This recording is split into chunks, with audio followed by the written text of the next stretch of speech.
दीवार पर टंगी सास। पंजाबी में कहावत है, सास चंगी होवे या ते दीवार ते टंगी होवे। संगीता की शादी भी एक ऐसे ही घर में होती है जहां उसकी सास दीवार पर टंगी होती है। ससुर और पति शादी के पहले दिन उसे सास के फोटो के सामने ले जाते हैं, जहां ससुर जी कहते हैं, बेटा संगीता, ये तुम्हारी सास थी, बहुत नेक और भली, लेकिन थोड़ी गुस्सैल थी। गुस्सा आने पर सब तहस नहस कर देती थी, पर अब ये इस दुनिया में नहीं है। हाँ संगीता, माँ होती तो तुम इनकी कोई बात टाल नहीं सकती थी, वरना तो माँ घर में भूचाल ले आती। संगीता मन में खुश होती है कि अच्छा है कि ऐसी औरत अब इस घर में नहीं है, लेकिन दिखावे के लिए वो जैसे ही सास की फोटो के सामने हाथ जोड़कर खड़ी होती है, ये क्या? सास उसे देखकर मुस्कुराने लगी। संगीता आंखों को मलकर एक बार फिर से देखती है, लेकिन फिर सास के चेहरे का भाव, भंगिमा यानी एक्सप्रेशन बिल्कुल बदले होते हैं।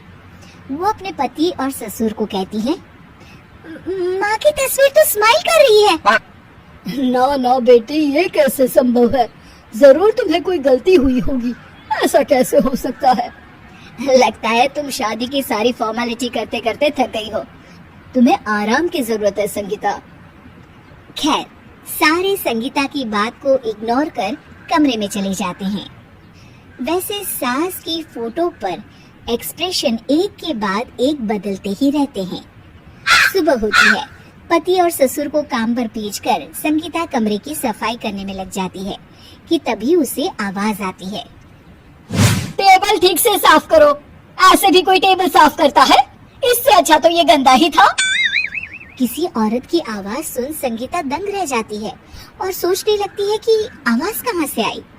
आवाज को नजरअंदाज कर वो फिर से अपना काम करना शुरू करती है, लेकिन इस बार तो आवाज बिल्कुल उसके कान के पास से आती है। मेरा घर है ये, जब तक मैं थी चमका कर रखती थी, हर एक चीज शीशे की तरह थी। तुम्हें तो ना सफाई आती है ना कुछ पता है। क्यों तुम्हें मेरे घर की जिम्मेदारी दे दी गई है? पता नहीं तुमने मेरे बेटे को क्या दिखाई दिया।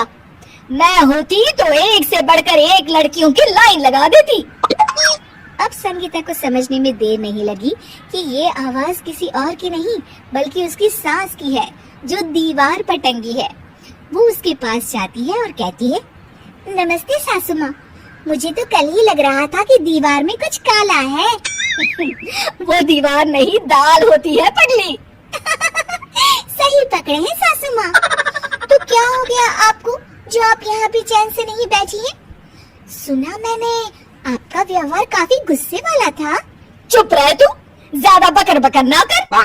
घर का काम करना तो आता नहीं, आई है मुझसे बहस करने। हाँ देखिए सासू माँ, मैं आपसे साफ साफ कह देती हूँ, मुझसे पंगा लेने की कोशिश मत करिएगा। तभी पीछे से संगीता का पति आता है। अरे संगीता, किससे बात कर रही हो? कौन है वहाँ? संगीता की सास की फोटो फिर से पहले जैसी हो जाती है। आपकी माँ से कह रही थी कि मुझे काम करना आता।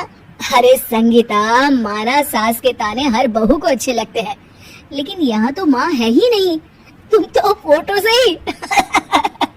तुम भी लाजवाब हो संगीता। किसी को विश्वास नहीं होता कि संगीता अपनी मरी हुई सास की फोटो से बात करती है। वहीं आए दिन संगीता की सास संगीता को किसी न किसी बात पर आते जाते ताने देती। संगीता को भी अब सास के तानों और उनसे बात करने की आदत हो गई। वो कभी खानदान की कहानी तो कभी तीज त्योहार कैसे मनाए या किसी व्यंजन की रेसिपी सास से ही पूछती। सारा दिन घर में अकेली संगीता की सास अब उसके लिए तानों के साथ पक्की साथी की तरह भी रहने लगी थी, जो किसी और को नहीं बल्कि संगीता को ही सुनाई देती। तो देखा आपने, सास बहू का रिश्ता हर रिश्ते से ऊपर होता है, फिर चाहे वो खट्टा हो या मीठा।